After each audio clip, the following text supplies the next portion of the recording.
Halo, Assalamualaikum warahmatullahi wabarakatuh. Para pejuang P3K, kembali lagi dengan saya Eko Supriyadi di channel Ceko Matunes. Halo teman-teman, ada kabar baik nih bagi teman-teman yang ingin belajar P3K atau mengikuti seleksi P3K. Kita lulus bimbel nomor 1 P3K dan CPNS menyediakan paket belajar P3K dengan potongan harga hingga 50%. Jika kalian menggunakan kode promo CEKO50. Sekali lagi, kode promonya adalah CEKO50. Bahkan, kamu bisa belajar dulu sampai lulus baru bayar loh. Menarik banget bukan? Jadi, tunggu apa lagi? Yuk, segera daftarkan diri kalian di kelas Kita Lulus dengan klik link di kotak deskripsi di bawah ini ya.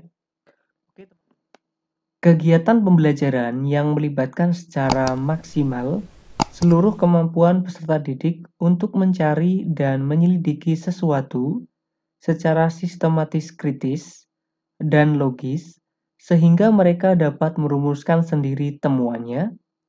Model yang tepat digunakan untuk kegiatan pembelajaran di atas adalah A. PBL atau Problem Based Learning, B. PJBL atau Project Based Learning, C.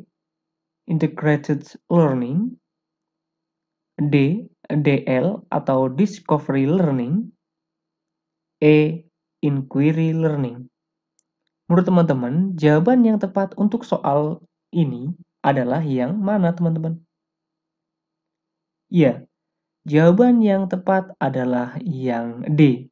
Discovery Learning. Mengapa demikian? Yuk kita bahas baik-baik teman-teman. Karena Discovery Learning itu mempunyai tahapan-tahapan atau sintak model Discovery Learning. Yang pertama, memberi rangsangan atau stimulus. Yang kedua, pernyataan atau identifikasi masalah atau problem statement. Yang C, pengumpulan data atau data collection. Yang D, pengolahan data atau data processing. Yang E, pembuktian atau verification. Yang terakhir adalah menarik kesimpulan atau generalis atau generalization. Jadi, untuk kegiatan pembelajaran yang melibatkan secara maksimal seluruh kemampuan peserta didik untuk mencari dan menyelidiki sesuatu secara sistematis, kritis, dan logis, sehingga mereka dapat merumuskan sendiri temuannya, itu termasuk sintak dalam model discovery learning, teman-teman. Jawaban yang tepat adalah yang D, teman-teman, discovery learning. Pada suatu proses pembelajaran yang kebetulan hari itu bertepatan dengan peringatan Hari Sumpah Pemuda, guru sebelumnya telah menghimbau kepada peserta didik untuk mengenakan busana daerah masing-masing. Tindakan guru tersebut memperhatikan karakteristik peserta didik, terutama pada aspek A. Status sosial, B. Moral, C. Etnik, D. Minat, E. Motivasi. Menurut teman-teman sendiri, jawaban yang tepat untuk soal ini adalah yang mana nih teman-teman? Iya, jawaban yang tepat adalah etnik. Kenapa demikian? Ayo kita bahas soal ini teman-teman. Jawabannya tepat adalah C ya teman-teman, etnik. Kenapa demikian? Karena kalau status sosial, jangan sampai membeda-bedakan atau diskriminatif dalam memberikan pelayanan kepada peserta didiknya. Dan juga dalam memberikan tugas-tugas yang sekiranya mampu diselesaikan oleh semua peserta didik dengan latar belakang ekonomi sosial yang sangat beragam. Kalau moral, pendidik dalam melakukan proses pembelajaran harus mampu perkembangan moralnya.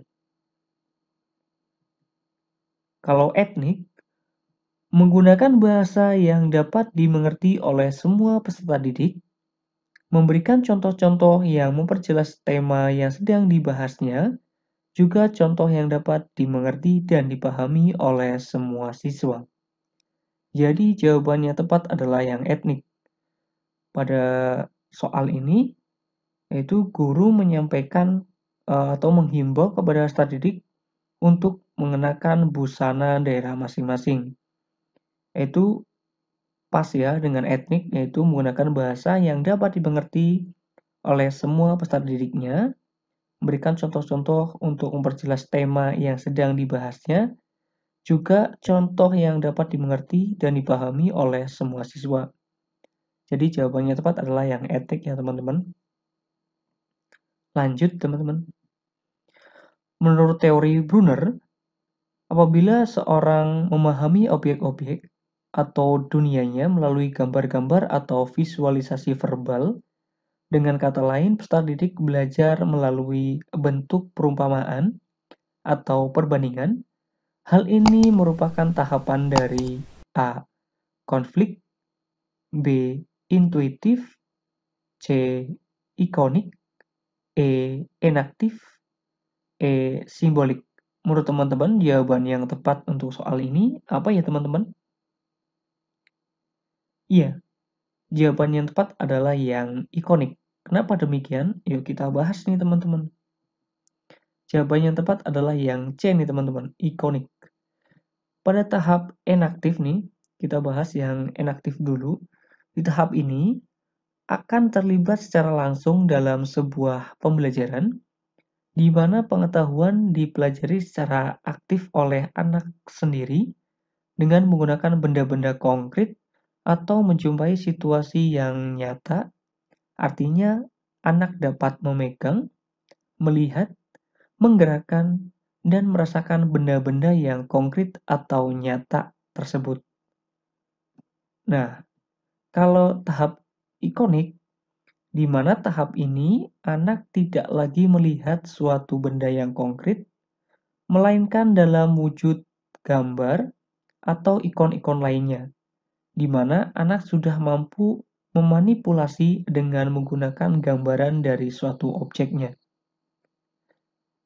Nah, kalau simbolik, setelah sampai pada tahap ini, maka anak sudah dapat mempresentasikan dalam bentuk simbolik-simbolik abstrak, entah itu simbolik verbal atau lambang-lambang matematika atau lambang abstrak lainnya. Tetapi di sini soal ini apabila seseorang memahami objek-objek atau dunianya melalui gambar-gambaran dan visualisasi verbal, dengan kata lain peserta didik belajar melalui bentuk-bentuk perumpamaan atau perbandingan. Hal ini merupakan pada tahap yang ikonik, yaitu di mana tahap ini anak tidak lagi membuat suatu benda konkret, melainkan dalam wujud gambar atau ikon-ikon lainnya, di mana anak mampu memanipulasi dengan menggunakan gambaran dari suatu objeknya. Jawaban yang tepat adalah yang C ya teman-teman, ikonik. Aliran ini lebih menekankan pada keaktifan siswa selama kegiatan belajar, aktif berpikir, menyusun konsep-konsep serta memberikan makna tentang hal-hal yang dipelajari, dan yang paling penting terwujudnya belajar adalah niat peserta didik itu sendiri. Pernyataan tersebut merupakan aliran dari teori A. Kognitif, B. Humanistik, C. Behavioristik, D. Abad ke-20, E. Konstruktif. Menurut teman-teman, jawaban yang tepat untuk soal ini adalah yang mana nih teman-teman? Oke, kita bahas satu persatu ya teman-teman.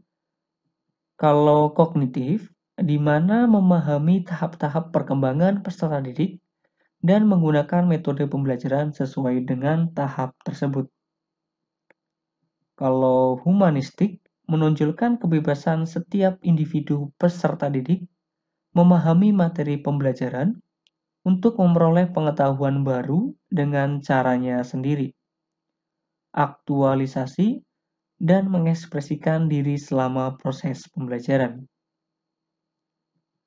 Kalau behavioristik, memberikan stimulus kepada peserta didik berupa penataan lingkungan belajar dan memperhatikan respon peserta didik. Kalau konstruktif, ya, konstruktivisme yaitu kegiatan belajar di mana aktif berpikir, menyusun konsep-konsep serta memberi makna tentang hal-hal yang dipelajari. Dan yang paling penting adalah terwujudnya belajar adalah niat peserta didik itu sendiri. Nah, kalau abad ke-20 yaitu terdiri dari teori behavioristik dan kognitivisme. Jadi gabungan antara teori behavioristik dan kognitif, ya teman-teman. Jadi untuk soal yang ini, apabila aliran ini lebih menekankan pada keaktifan siswa dalam kegiatan belajar mengajar, aktif berpikir dan menyusun konsep-konsep serta memberikan makna tentang hal-hal yang dipelajari, dan yang paling penting terwujudnya belajar adalah niat peserta didik itu sendiri. Jadi teori belajar abad 20 itu paling benar ya teman-teman, yaitu terdiri dari teori behavioristik dan kognitif. Gabungan gitu ya teman-teman. Oke, kalau kognitif sudah saya jelaskan itu sendiri, humanis juga, behavioristik juga, dan konstruktif juga. Jadi untuk soal ini paling tepat adalah yang abad 20 teman-teman. Pernyataan berikut yang menjelaskan makna istilah kognitif adalah A. Kemampuan mengemukakan pendapat, B. Kemampuan untuk memecahkan masalah, C. Kemampuan untuk mengintegrasikan diri, D. Kemampuan berinteraksi, E. Kemampuan berkomunikasi. Menurut teman-teman, jawaban yang tepat untuk soal ini adalah yang... Ayo, menurut teman-teman jawaban yang tepat apa nih? Sebelum kita bahas. Oke, kita bahas ya teman-teman. Jawaban yang tepat adalah yang B teman-teman. Kemampuan untuk memecahkan masalah. Kenapa demikian? Yuk kita bahas. Kalau kognitif adalah suatu proses berpikir, yaitu kemampuan individu untuk menghubungkan, menilai, dan mempertimbangkan suatu kejadian atau peristiwa.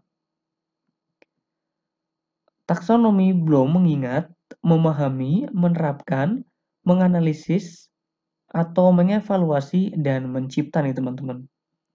Jadi kemampuan memecahkan masalah salah satunya adalah dalam ranah kognitif, menganalisis dan evaluasi. Jadi jawabannya tepat adalah yang kemampuan untuk memecahkan masalah, yaitu istilah dari kognitif teman-teman. Jadi jawabannya tepat adalah yang B. Di bawah ini adalah tipe belajar menurut Habermas, kecuali A. Belajar praktis, B. Belajar aktif, C. Belajar teknis, D. Belajar konsep, E. Belajar emansipatoris. Menurut teman-teman, jawaban yang tepat adalah yang apa nih? Tipe belajar menurut Habermas, kecuali teman-teman. Oke, kita bahas ya teman-teman untuk soal yang ini. Jawaban yang tepat adalah yang B teman-teman, menurut Habermas. Yang B berarti belajar aktif ya, ini yang bukan ya, yang kecuali. Menurut Habermas itu ada 3 teman-teman. Yang pertama itu belajar teknis atau technical learning. Yang dimaksud belajar teknis adalah belajar bagaimana seseorang dapat berinteraksi dengan lingkungan alamnya secara benar. Pengetahuan dan keterampilan apa yang dibutuhkan dan perlu dipelajari agar mereka dapat menguasai dan mengelola lingkungan alam sekitarnya dengan baik. Oleh sebab itu, ilmu-ilmu alam atau sains amat dipentingkan dalam belajar teknik. Ini semacam belajar konsep gitu ya teman-teman. Belajar konsep itu sama aja dengan belajar teknisnya. Yang kedua, menurut Habermas itu belajar praktis atau practical learning. Belajar praktis adalah belajar bagaimana seseorang dapat berinteraksi dengan lingkungan sosialnya, yaitu dengan orang-orang di sekelilingnya dengan baik. Kegiatan belajar ini lebih mengutamakan terjadinya interaksi yang harmonis antara sesama manusia. Untuk itu, bidang-bidang ilmu yang berhubungan sosiologi, komunikasi, psikologi, antropologi, dan semacamnya amat diperlukan dalam belajar praktis atau practical learning. Yang ketiga, belajar emansipatoris atau emancipatoris learning, yaitu menekankan upaya agar seseorang mencapai suatu pemahaman dan kesadaran yang tinggi akan terjadinya perubahan atau informasi budaya dalam lingkungan sosialnya. Jadi, jawaban yang tepat ya, tipe belajar menurut Habermas, kecuali itu adalah belajar aktif.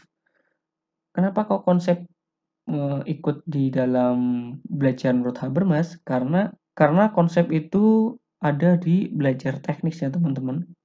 Ilmu-ilmu alam atau sains amat dipertimbangkan dalam belajar teknik. Jadi belajar konsep juga, begitu teman-teman. Jadi jawaban yang tepat adalah belajar aktif. Yang kecuali ya teman-teman. Guru A ketika melakukan proses pembelajaran selalu menggunakan media, kadang memutar video pembelajaran, kadang memutar CD audio, kadang menggunakan poster berwarna, agar peserta didiknya memperhatikan dan tertarik terhadap apa yang dibahasnya, serta senang mengikuti pelajarannya. Sehingga hasilnya sangat baik. Pembelajaran dilakukan demikian karena pertimbangan A. Etnik peserta didik, B. Abad ke-20, C. Gender peserta didik, D. Minat peserta didik, E. Gaya belajar peserta didik. Menurut teman-teman, jawaban yang tepat untuk soal ini adalah yang ya, jawaban yang tepat adalah minat peserta didik. Kenapa demikian? Karena kalau etnik menggunakan bahasa yang dapat dimengerti oleh semua peserta didiknya, memberikan contoh-contoh untuk memperjelas tema yang sedang dibahasnya juga, contoh yang dapat dimengerti dan dipahami oleh semuanya.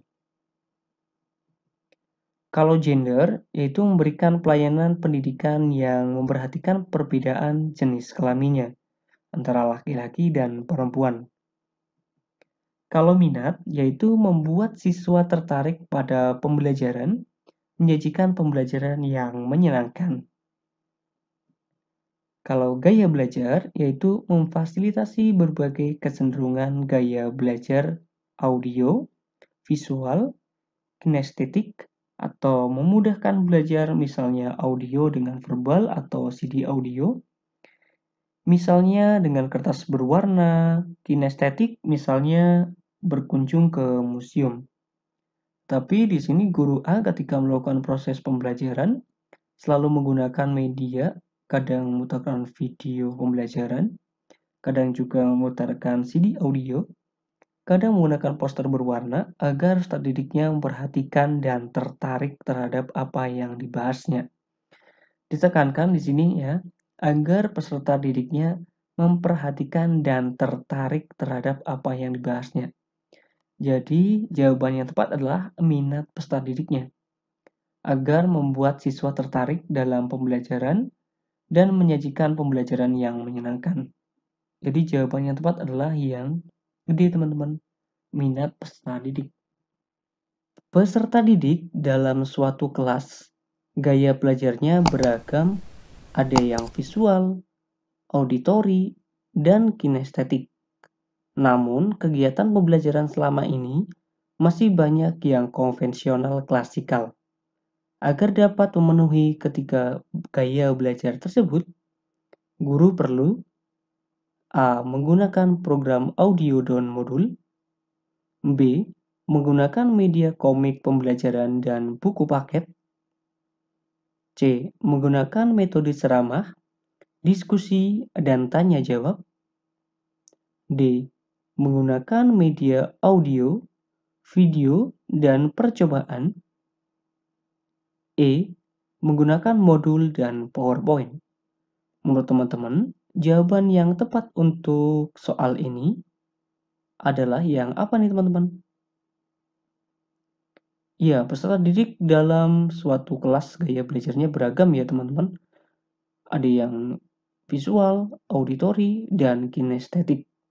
Tapi agar dapat memenuhi ketiga gaya belajar tersebut, guru perlu apa nih teman-teman?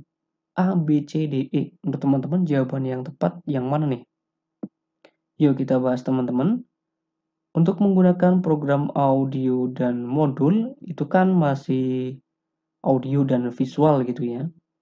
Kalau menggunakan media komik, pembelajaran, dan buku paket, ini masih visual teman-teman. Tapi kalau menggunakan metode ceramah, diskusi, dan tanya jawab, ini auditorio atau hanya audio saja gitu ya teman-teman. Hanya mendengarkan saja. Kalau menggunakan media audio, video, dan percobaan, ini berarti sudah audio atau mendengarkan, visual, dan kinestetiknya teman-teman. Terus kalau yang menggunakan model atau PowerPoint, ya, modul dan PowerPoint, ini menggunakan visual ya, hanya visual saja, hanya melihat saja teman-teman. Untuk melengkapi ketiga keberagaman gaya belajar yang visual, auditori, dan kinestetik itu yang D teman-teman. Guru tersebut berarti harus menggunakan media audio, video, dan percobaan. Jawaban yang tepat adalah yang D teman-teman. Pada suatu proses pembelajaran di taman kanak-kanak, peserta didik akan dikembangkan aspek motorik kasarnya. Maka, pendidik dapat menugaskan peserta didiknya untuk melakukan kegiatan A. Memasang puzzle, B. Menendang bola, C. Mewarnai pola, D. Menjiplak huruf, E. Meronce membuat kalung. Buat teman-teman, jawaban yang tepat untuk soal ini adalah yang mana nih teman-teman? Di sini dikembangkan aspek motoriknya teman-teman, motorik kasar ya. Kalau taman kanak-kanak itu ada motorik kasar dan motorik halus teman-teman. Yuk kita bahas teman-teman. Jawaban yang tepat adalah yang B nih teman-teman. Pembahasannya, kalau keterampilan motorik kasar melibatkan koordinasi kelompok otot besar di tubuh untuk melakukan gerakan seperti merangkak, duduk tegak, berdiri, berjalan, berlari, melompat, dan melempar bola. Bisa juga menendang bola gitu ya teman-teman. Maka jawaban yang tepat adalah yang B, menendang bola. Tapi kalau keterampilan motorik halusnya, itu merupakan perkembangan gerak yang meliputi otot-otot kecil nih teman-teman. Dengan koordinasi mata dan tangan. Contohnya seperti menggambar, menulis, memotong, nyusun puzzle, atau memasukkan balok sesuai bentuknya. Dan meronce atau membuat kalung gitu ya teman-teman. Ini sama saja. Ya, dalam taman kanak-kanak itu keterampilannya ada keterampilan motorik kasar dan motorik halus. Gitu teman-teman ya. Kalau motorik kasar, kelompok otot yang besar nih, otot-otot yang besar. Kalau motorik halus yaitu meliputi otot-otot yang kecil. Motorik kasar dan motorik halus sudah ada contoh-contohnya nih teman-teman. Bisa diperhatikan dan bisa dipelajari teman-teman. Oke, lanjut ya teman-teman. Untuk meningkatkan kemampuan peserta didik memecahkan masalah lingkungan, Ibu Kartika menggunakan model pembelajaran PJBL atau Project Based Learning dengan menugaskan peserta didiknya membuat karya dari sampah organik. Ia merencanakan untuk menilai hasil karya peserta didiknya berdasarkan kegunaan, nilai jual, dan keindahan. Teknik penilaian apa yang sebaiknya dilakukan nih teman-teman?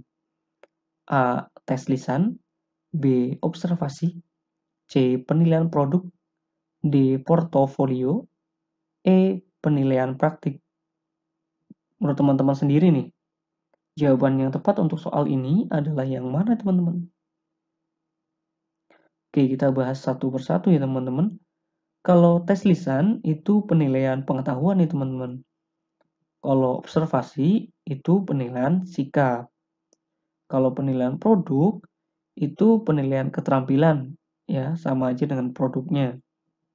Kalau portofolio itu penilaian keterampilan kumpulan karya siswa. Kalau penilaian praktek itu penilaian keterampilan melakukan serangkaian kegiatan sesuai prosedur. Tapi di sini yaitu menggunakan model pembelajaran PJBL atau Project Based Learning. Jadi kita mau cari yang produk nih teman-teman. Itu iya, jawaban yang tepat adalah yang C, penilaian produk. Karena PJBL memuat karya dari sampah organik merupakan penilaian keterampilan produk. Ya, project based learning. Berarti project itu ya harus ada hasilnya, yaitu penilaian produk ya, harus ada hasilnya. Hasilnya ya karya dari sampah organik itu. Jadi jawaban yang tepat adalah yang C, penilaian produk. Keterampilan berpikir tingkat tinggi memiliki beberapa aspek. Pemahaman bahwa berpikir kritis merupakan proses di mana segala pengetahuan dan keterampilan dikerahkan dalam memecahkan permasalahan merupakan bagian dari aspek keterampilan berpikir tingkat tinggi sebagai A. Discovery Learning atau DL, B. Critical dan Creative Thinking, C. Problem Solving, D. Management Strategy Solution, E. Transfer Knowledge. Menurut teman-teman, keterampilan berpikir tingkat tinggi memiliki beberapa aspek. Pemahaman bahwa berpikir tingkat kritis merupakan proses di mana segala pengetahuan dan keterampilan dikerahkan dalam memecahkan permasalahan merupakan bagian dari aspek keterampilan berpikir tingkat tinggi sebagai apa nih teman-teman? A, B, C, D, atau E? Yuk kita bahas baik-baik nih teman-teman. Kita bahas satu-satu nih. Jawaban yang tepat adalah yang C nih teman-teman. Problem solving. Kenapa demikian? Kalau transfer knowledge yaitu keterampilan berpikir sesuai dengan ranah kognitif, afektif, dan psikomotor yang menjadi salah satu kesatuan dalam proses belajar dan mengajar. Kalau problem solving, keterampilan untuk pemecahan masalah. Di sini kan keterampilan berpikir tingkat tinggi memiliki beberapa aspek ya. Pemahaman bahwa berpikir kritis merupakan proses di mana segala pengetahuan dan keterampilan dikerahkan untuk memecahkan suatu permasalahan. Jadi ya jawaban yang tepat adalah yang C teman-teman. Problem solving, karena problem solving adalah keterampilan untuk memecahkan masalah. Lanjut lagi, kalau critical thinking nih teman-teman. Berpikir segala hal secara mendalam, mengajukan berbagai pertanyaan, menemukan informasi yang relevan, mengambil keputusan, menganalisis semua asumsi yang muncul, dan melakukan investigasi atau penelitian berdasarkan data dan informasi. Kalau creative thinking, yaitu berpikir kreatif, dapat berupa pemikiran imajinatif, menghasilkan banyak kemungkinan solusi, berbeda dan bersifat lateral.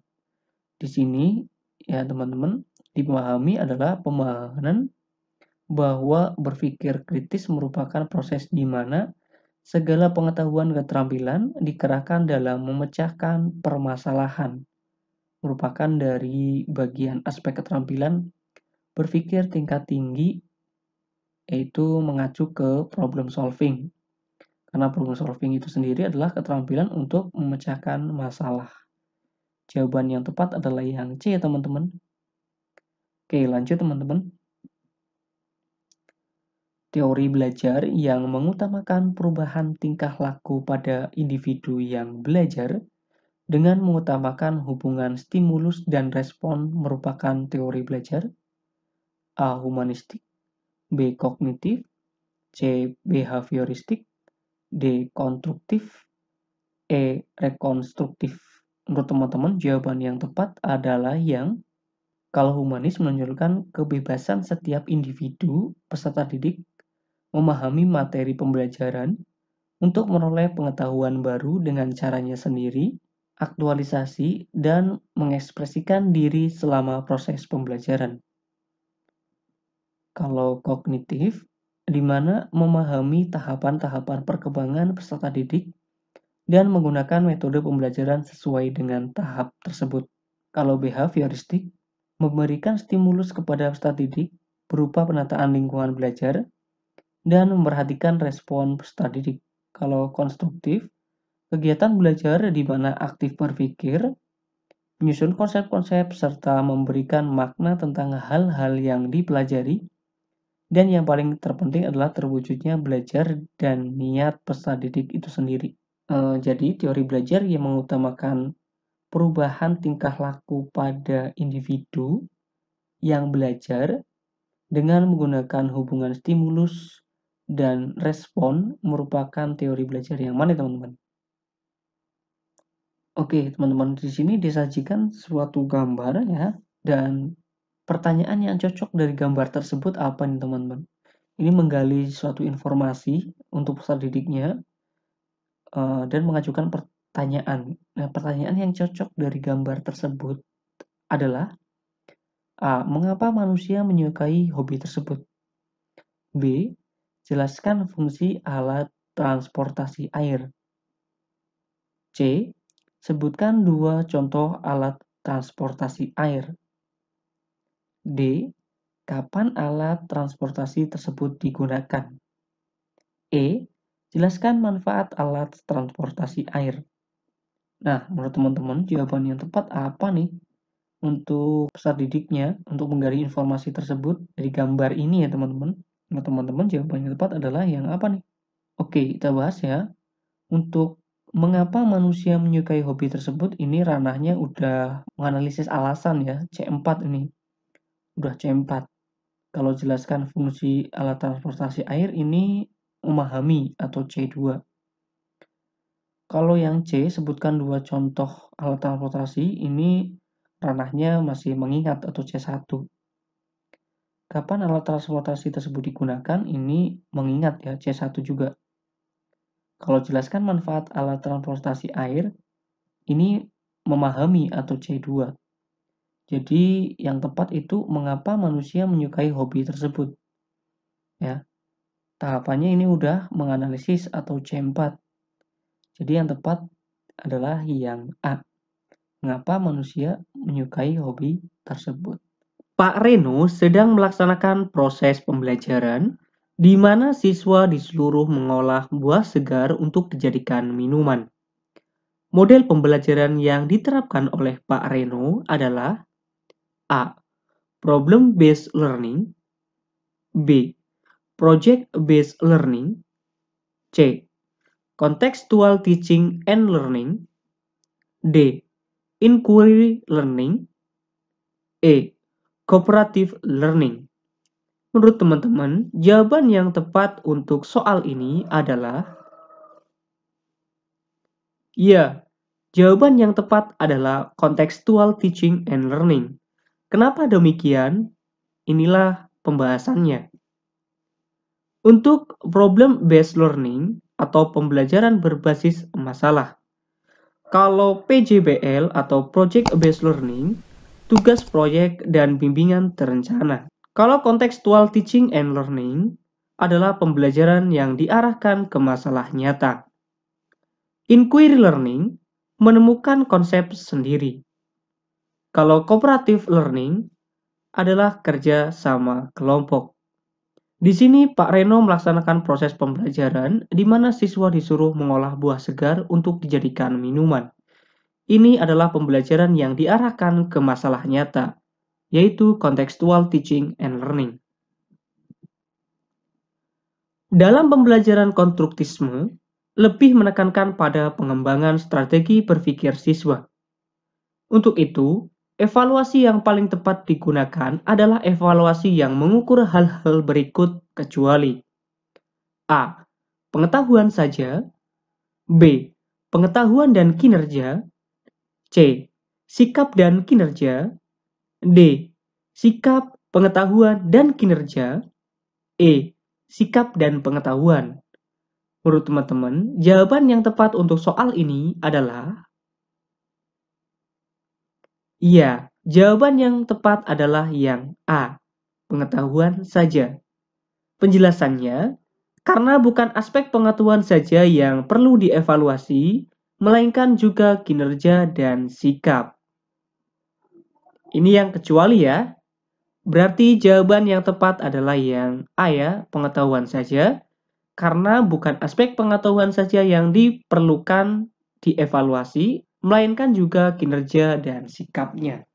Pada dasarnya, strategi pembelajaran di sekolah dapat menggunakan teori behavioristik untuk mengajarkan siswa memperoleh informasi sebagai berikut, kecuali A. Membuat asosiasi, B. Membedakan, C. Membuat skema, D. Mengingat, E. Semua jawaban benar. Menurut teman-teman, jawaban yang tepat untuk soal ini adalah yang ya, jawabannya adalah yang C. Membuat skema. Kenapa?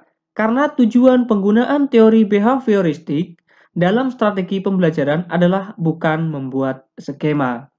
Pada dasarnya, strategi pembelajaran di sekolah dapat menggunakan teori behavioristik untuk mengajarkan siswa memperoleh informasi sebagai satu membuat asosiasi, B. Membedakan, D. Mengingat. Ya, berarti ada 3 ya, yaitu membuat asosiasi, membedakan, dan mengingat. Kalau membuat skema bukan dari tujuan teori behavioristik. Oke ya teman-teman.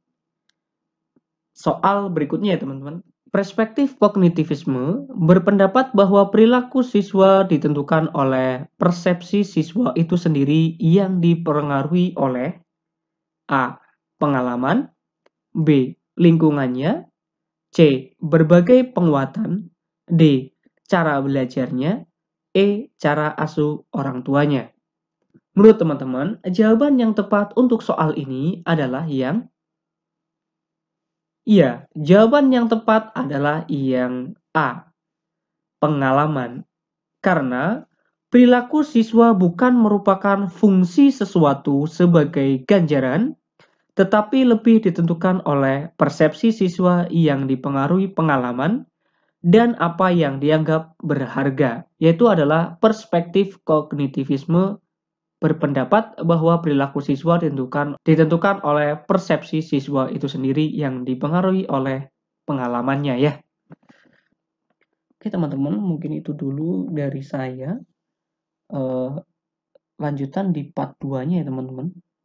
Terima kasih sudah mengikuti pembelajaran dari Cekomat UNES. Semoga bermanfaat. Oke, see you next time. Bye-bye teman-teman.